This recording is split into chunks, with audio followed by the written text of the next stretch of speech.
नमस्ते साथियों, हम लोग फिर से मौजूद है नई सीरीज़ के साथ जिसका थर्ड पार्ट है इंग्लिश स्पीकिंग कोर्स का। आज पिछले दो वीडियोस में आपने देखा कि किस तरह से हम जो 30 सेंटेंस हैं उनको अलग अलग हिंदी को देखते हुए उनमें हेल्पिंग वर्ब्स यूज़ करते हैं। जो हिंदी का सेंटेंस जिस तरह से एंड होता है उसी को देखकर हमें हेल्पिंग वर्ब लगानी होती है। तो हमने पिछली बार जो देखा वो एक्शंस देखा, रेगुलर हैबिट्स देखी और अपकमिंग एक्शंस देखी। आज हम देखने वाले हैं कंपल्शन।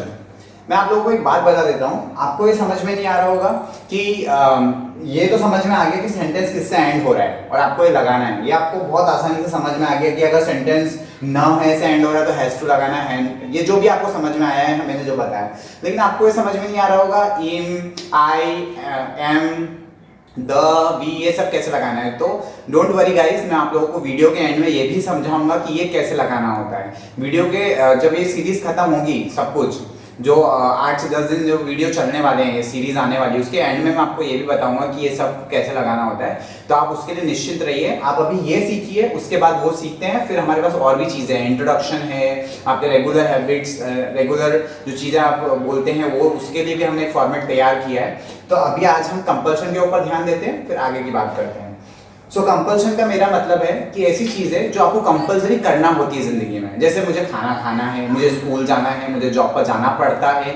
इस तरह की जो कंपल्सरी चीज़ें होती ना, वो आपको देखना है। तो ये कितने तरह की होती है? 3 तरह की कंपल्सरी सेंटेंस हम दिन भर में, हमारे पूरी लाइफ टाइम में 3 तरह के कंपल्सरी सेंटेंस यूज़ करते हैं। इससे ज़्यादा यूज़ नहीं करते, ना ही इंग्लिश में ना ही हिंदी में। तो आज जो है वो है ना है, नी है, पढ़ता है, पढ़ती है। मतलब जिस सेंटेंस में ये 4 चीज आ रही है, ना है लड़के के लिए, लड़की के लिए नी है, पढ़ता है लड़के के लिए, पढ़ती है लड़की के लिए। तो इन चारों में से जो कुछ भी आपको आता है हिंदी के सेंटेंस में, उसको देखना है और हैज टू और हैव टू लगाना है। अब आप सोचेंगे कि हैज टू कब लगाना और हैव टू कब लगाना, वो भी बताता हूं। पहले एक बार देख लेते हैं एग्जांपल।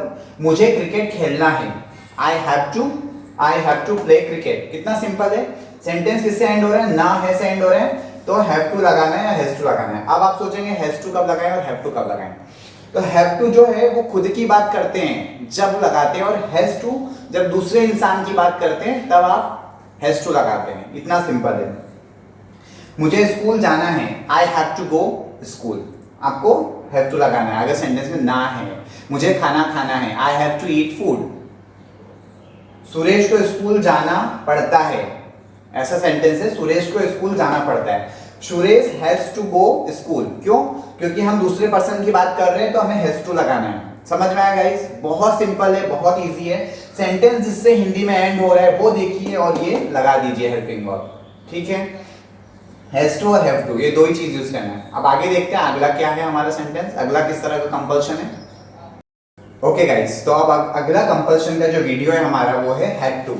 जब हैड टू कब यूज करना है? जब सेंटेंस ना था और नी थी। ना था लड़के के लिए, नी थी लड़की के लिए। पढ़ता है, पढ़ता था। ठीक है, मुझे स्कूल जाना पड़ता है या मुझे स्कूल जाना पड़ता था, या मुझे स्कूल जाना था या मुझे स्कूल जाना था। इस तरह के जो सेंटेंस एंड हो रहा है उसमें आपको हैड टू यूज करना है। तो एग्जांपल्स के थ्रू समझते हैं। मुझे क्रिकेट खेलना था, I had to play cricket. मुझे इंग्लिश सीखना था, लेकिन अब सेल्फ रिलायंस ने एक नया कोर्स निकाला तो मुझे किसी और की जरूरत नहीं। मुझे इंग्लिश सीखना था, I had to learn English. मुझे इंग्लिश सीखना था, लेकिन अब आपकी समस्या का सॉल्यूशन आ चुका है। इसी तरह से बहुत सारे सेंटेंस आप डेली यूज में यूज करते हैं। तो जो सेंटेंस ना था और पढ़ता है से एंड हो रहा है उसमें आप बिना सोचे समझे हैड टू लगा दीजिए। ठीक है, आपको हैड टू लगाना है और आपका काम हो जाएगा। तो ये थे कंपल्शन का दूसरा सेंटेंस। आइए देखते हैं अब तीसरा सेंटेंस क्या बोलता है, तीसरा किस तरह का कंपल्शन होता है। ओके गाइस, तो अब हम लोग थर्ड सेंटेंस देख रहे हैं। थर्ड सेंटेंस जो है कंपल्शन का, उसमें सेंटेंस किससे एंड होगा? पढ़ेगा या पढ़ेगी से। हमने पहला देखा वो पढ़ता है या ना है, और दूसरा जो हमने देखा वो है ना था और पढ़ता था, इस तरह से। अब पढ़ेगा, मुझे क्रिकेट खेलना पड़ेगा। ये एग्जाम्पल लिया हमने यहाँ पर किस तरह से, मुझे क्रिकेट खेलना पड़ेगा, I will have to play cricket. मुझे खाना खाना पड़ेगा, I will have to eat food.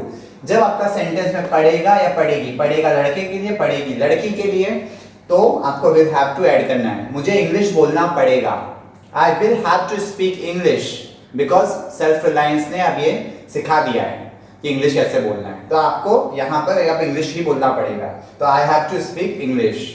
इतना सिंपल है गाइस कि आपको हिंदी में जो सेंटेंस, बार बार ये बात बता रहा हूँ कि आपको हिंदी का जो सेंटेंस एंड हो रहा है उसी को देखना है और हेल्पिंग वर्ब लगाना है। अब इसके आगे पीछे क्या लगाना है वो मैं आपको जब ये सीरीज खत्म होगी उसके लास्ट के वीडियोस में बताने वाला हूँ। तो आप हमारी सारी सीरीज देखते रहिए। आपको इसके आगे पीछे क्या लगाना है, आई कब लगाना है, दे कब लगाना है, वी कब लगाना है, यू कब लगाना है, ये सब मैं बताने वाला हूँ। और हेल्पिंग वर्ब क्या होती है, इसके पीछे जो वर्ब होती है वो वर्ब कैसे लगाना है, कौन सी वर्ब, खाने को क्या बोलते हैं, पहनने को क्या बोलते हैं, दौड़ने को क्या बोलते हैं, वो सब मैं आपको इस एंड में बताने वाला हूँ। तो बने रहिए। अभी आप ये सीखिए कि हिंदी के सेंटेंस में जो एंड हो रहा है उसमें क्या लगाना है अभी। ठीक है गाइस, तो कंपल्शन खत्म होता है। अब अगला हम देखते हैं। ओके गाइस, तो अब हमारा जो अगला है टॉपिक वो है कंटिन्यूटी। हमने अभी तक क्या क्या देखा, एक्शन देखा, रेगुलर पास्ट हैबिट देखी, अपकमिंग एक्शन देखा, कंपल्शन देखा, और अगला है हमारा कंटिन्यूटी। कंटिन्यूटी से मेरा मतलब है जो चीजें हमने कंटिन्यूस कर रहे हैं, अभी ना उसने शुरू की है ना बंद की, वो कंटिन्यूस चल रही है। जैसे कि उसने अभी ना क्रिकेट खेलना शुरू किया है ना बंद किया, मैं क्रिकेट खेल रहा हूँ, अभी भी वो खेल ही रहा है, उसने अभी बंद नहीं किया है। इस तरह के कंटिन्यूटी के 4 तरह के सेंटेंस होते हैं हमारे 30 सेंटेंस में से। तो हम देखते हैं कि किस तरह से होते हैं। ये एक एग्जांपल है, मैं क्रिकेट खेल रहा हूँ, आई एम प्लेइंग क्रिकेट। अब आपको क्या लगाना है, अगर सेंटेंस रहा है, रही है और रहे थे से, रहे हैं से एंड हो रहा है। रहा है जो लड़के के लिए, रही है लड़की के लिए, और रहे हैं वो है बहुत सारे लोगों के लिए। तो अगर सेंटेंस इन 3 चीजों से एंड हो रहा है तो आपको सीधा सीधा इज, एम, आर और आईएनजी लगाना है। इज किसके लिए लगाना है, आपको किसी दूसरे इंसान के लिए लगाना है। मतलब किसी दूसरे इंसान के, अपने दोस्त के बारे में किसी दूसरे इंसान की बात कर रहे हैं तो आपको इज लगाना है। एम किसके लिए लगाना है, खुद के लिए लगाना है, अपने खुद के लिए आपको एम लगाना है। आर किसके लिए लगाना है, आर आपको बहुत सारे लोगों के लिए लगाना है। जब आप बहुत सारे लोग बोलेंगे ना, बहुत सारे लोग क्रिकेट खेल रहे हैं, बहुत सारे लोग क्रिकेट खेल रहे हैं, तो आपको आर लगाना है। अब साथ साथ में गाइस आपको एक बहुत सिंपल सी चीज है, आईएनजी वाले वो हेल्पिंग वर्ब लगाना है। जैसे हम लोग बोलते हैं ना, आई एम प्लेइंग क्रिकेट, तो आई प्ले क्रिकेट। प्ले का थर्ड फॉर्म क्या होता है, आईएनजी क्या होता है, प्लेइंग। तो आईएनजी आपको लगाना है उसके साथ। अब ये जो वर्ब में आईएनजी और सब बता रहा हूँ, आपको वीडियो के जब सीरीज खत्म होगी उसके लास्ट में मैं बताऊंगा। अब सीधा सीधा इसको समझते हैं। अगर सेंटेंस रहा है, रही है और रहा है से एंड हो रहा है तो is, am, are plus ING लगाना है आपको। आईएनजी से मेरा मतलब है वर्ब का थर्ड फॉर्म लगाना है आपको। ठीक है, मैं क्रिकेट खेल रहा हूं, आई एम प्लेइंग क्रिकेट। मैं स्कूल जा रहा हूं, आई एम गोइंग स्कूल। मैं खाना खा रहा हूं, आई एम ईटिंग फूड। ईट नहीं, ईटिंग फूड, आईएनजी लगाना है आपको। ठीक है, और भी एक दो एग्जांपल और ले लेते हैं कि मैं इंग्लिश बोल रहा हूं, I am speaking English. I am speak English नहीं, स्पीकिंग, आईएनजी, स्पीकिंग इंग्लिश। ठीक है, आपको इस तरह से बनाना है। तो कंटिन्यूटी का ये पहला था। अब अगला देखते हैं, अगला क्या है। ठीक है, सो अगला जो कंटिन्यूटी का सेंटेंस है वो है रहा था, रही थी और रहे थे। रहा था से मेरा मतलब है कि वो क्रिकेट पास्ट में खेल रहा था। अब वो उसने टाइम मेंशन नहीं किया कि वो 4 बजे से लेकर 10 बजे तक खेल रहा था या कब से कब तक खेल रहा था, कौन से महीने में वो क्या काम कर रहा था, उसने कोई टाइम मेंशन नहीं किया। बस उसने बोला कि वो क्रिकेट खेल रहा था। कब खेल रहा था, पास्ट में, कल खेल रहा था, परसों खेल रहा था, उसने कुछ नहीं बताया कि सुबह में खेल रहा था, शाम को। तो जब सेंटेंस में टाइम नहीं बताया, सिर्फ रहा था, रही थी और रहे थे से एंड हो रहा है। रहा था लड़के के लिए, रही थी लड़की के लिए और रहे थे बहुत सारे लोगों के लिए। तो अब एग्जांपल के थ्रू समझते हैं। मैं क्रिकेट खेल रहा था, तो क्या लगाना है आपको, आई वॉज प्लेइंग क्रिकेट। अगर ये तीनों चीजों से सेंटेंस एंड हो रहा है तो आपको वॉज, वर और आईएनजी लगाना है। वॉज और वर और आईएनजी लगाना है। वॉज और वर से मेरा मतलब है कि वॉज जो है बहुत अपने लिए लगाना है, वर जो है बहुत सारे लोगों के लिए लगाना है, और आईएनजी दोनों में ही लगाना है आपको। ठीक है गाइस, तो आई वॉज प्लेइंग क्रिकेट, वो लोग क्रिकेट खेल रहे थे। कितने लोग, 10-12 लोग क्रिकेट खेल रहे थे। They were playing cricket. ठीक है, आपको वर का यूज करना है। मैं स्कूल में इंग्लिश बोल रहा था, अब नहीं बोल रहा है, पर उसने कब बोल रहा था ये नहीं बताया कि वो कब बोल रहा था, किससे बोल रहा था, वो सब नहीं बताया। मैं इंग्लिश बोल रहा, I was speaking English, was लगाया खुद के लिए। वो लोग इंग्लिश बोल रहे थे और मुझे कुछ समझ नहीं आ रहा था, तो क्या लगाना है, वो लोग इंग्लिश बोल रहे थे। They were speaking English, they were speaking English. इतना सिंपल है। आप बहुत सारे लोग रहे थे, तो वर लगाया और आईएनजी लगा दिया। ठीक है, ये यहाँ पर कंटिन्यूटी का सेंटेंस सेकंड खत्म होता है। अब हम देखते हैं थर्ड वाला। ओके गाइस, तो अब हम लोग देखने वाले हैं कंटिन्यूटी का तीसरा सेंटेंस। तीसरा सेंटेंस में रहा होगा, रही होगी और रहे होंगे से सेंटेंस हो रहा है, एंड हो रहा है, तो आपको विल बी प्लस आईएनजी लगाना है। अब हम एग्जांपल के थ्रू समझते हैं। मैं क्रिकेट खेल रहा होगा, I will be playing cricket. मतलब सेंटेंस किससे एंड हो रहा है? रहा होगा। मैं क्रिकेट खेल रहा होगा। कब खेल रहा होगा ये नहीं बताया कि शाम को खेल रहा होगा, सुबह में खेल रहा होगा। उसने बस ऐसा बोल दिया कि कंटिन्यूस में खेल रहा होगा उस टाइम पे। उसने ये नहीं बताया, उसने सिर्फ भविष्यवाणी करी है कि वो खेल रहा होगा, लेकिन उसने मेंशन नहीं किया कि वो कल शाम को खेल रहा होगा कि कल सुबह में खेल रहा होगा। तो उस टाइम पे आपको विल बी और विल बी लगाना है और आईएनजी लगाना है। तो I will be playing cricket, मैं क्रिकेट खेल रहा होगा। मैं उस टाइम पर पढ़ाई कर रहा होगा। आई विल बी स्टडिंग, बस आई विल बी स्टडिंग, आपको स्टडिंग लगाना है। अब आगे अगला सेंटेंस एक एग्जांपल और लेते हैं कि वो इंग्लिश बोल रहा होगा। तो उसके लिए he will be speaking English, he will be speaking English. ठीक है, अब एक लड़की का देख लेते हैं। वह क्या बोल सकते हैं, वह खाना बना रही होगी।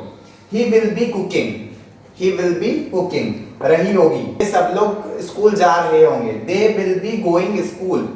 अब कब जा रहे होंगे, सुबह में जा रहे होंगे, शाम को जा रहे होंगे, उसका नहीं पता। ठीक है गाइस, तो इस तरह से रहा होगा, रही होगी और रहे होंगे सेंटेंस एंड हो रहा है, तो विल बी और आईएनजी यूज करना है बिना सोचे समझे। That's will be correct form of using this helping verb. ठीक है, अगला सेंटेंस देखते हैं हमारा कंटिन्यूटी का अगला सेंटेंस क्या है। ओके गाइस, तो अब हम लोग देखते हैं कंटिन्यूटी का फोर्थ वाला सेंटेंस। अभी तक हमने 3 सेंटेंस देख लिए। पहला जो सेंटेंस था रहा है, रही है और रहे हैं से एंड हो रहा था। दूसरा वाला था रही थी, रहे थे और रहा था। और तीसरा वाला सेंटेंस था रहा होगा, रही होंगे और रहे होंगे। अब हम शायद लगा देते हैं। फोर्थ वाले सेंटेंस में हम देखते हैं कंटिन्यूस, वो शायद क्रिकेट खेल रहा होगा। मुझे पक्का नहीं, लेकिन वो खेल रहा होगा। जब आप शायद लगा देते हैं तो उस टाइम पे आपको देखना है क्या यूज करना है आपको। उस टाइम में माइट बी, माइट को हिंदी में सीधे सीधे शायद बोलते हैं, शायद बोलते हैं। तो माइट बी आपको यूज करना है। तो माइट बी प्लस आईएनजी। मैं शायद क्रिकेट खेल रहा होगा। किस टाइम पे? जब तुम मेरे घर पे आओगे, जब मैं उस टाइम पे क्रिकेट खेल रहा होगा शायद। I might be playing cricket. तो इस तरह से मैं शायद उस टाइम पे पढ़ाई कर रहा हूँ, मुझे डिस्टर्ब मत करना। I might be studying, I might be studying, इतना ही लगाना है। मैं शायद आप कुछ भी बना दीजिए। मैं शायद इंग्लिश बोल रहा होगा कल से। I might be speaking English from tomorrow. इस तरह से बना सकते हैं। तो आपको जो सेंटेंस में शायद, रहा है, रहा होगी या रहे होंगे सेंटेंस हो रहे हैं, सेंटेंस एंड हो रहे हैं, तो आपको ये लगाना है, माइट बी और आईएनजी लगाना है। ठीक है गाइस, तो ये इतना सिंपल है। अभी कंटिन्यूटी खत्म होता है। अब हम कल मिलते हैं फिर एक नए वीडियो के साथ, जिसमें हम आगे के कुछ और सेंटेंस के बारे में बात करें, किस तरह के 30 में से और किस तरह के सेंटेंस हम हमारी लाइफ में यूज करते हैं। गाइस, आपको कोई भी प्रॉब्लम आ रही है इसके अंदर, आप हमें कमेंट्स करिए, हम आपकी प्रॉब्लम्स का अगले वीडियो में सोल्यूशन लेकर आएंगे। और आप इन सब चीज़ों को अपनी इंग्लिश में डालिए। आप जो इंग्लिश लर्निंग कर रहे हैं उसमें ये चीज़ें डालिए, आपकी इंग्लिश बहुत अच्छी इंप्रूव होने वाली है। Thank you so much for giving us time. नमस्ते।